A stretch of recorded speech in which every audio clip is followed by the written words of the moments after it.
তুমি তোমার দাম্পত্য জীবন নিয়ে সুখী নও তাই বলতে চাইছো? আপনাকে বিষয়টা এভাবে বলতে আমার খারাপ লাগছে, কিন্তু এটাই সত্যি।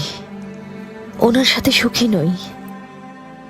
তার চেয়ে আমাদের আলাদা হয়ে যাওয়াই ভালো, যদি আপনি ভালো মনে করেন। মা, জীবনে সব সময় বসন্ত থাকে না। শীত আসে, বর্ষা আসে। মহান আল্লাহ এই ঋতু বৈচিত্র্য কেন দিয়েছেন? কেন বর্ষা নামে, কেন শীত আসে? যেন আমরা বসন্তের মূল্য বুঝতে পারি।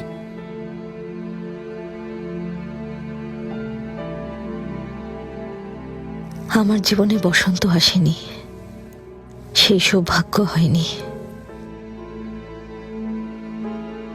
যদি তাই মনে করো তাহলে নিশ্চয়ই এর পেছনে কোনো কারণ আছে। কিন্তু আমার মনে হয় তুমি আরো কিছুদিন ভেবেচিন্তে সিদ্ধান্ত নাও। এ সিদ্ধান্তের ফলাফল কি হবে তা নিয়েও ভাবো।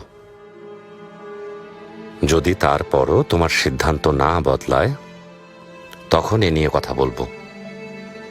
ঠিক আছে?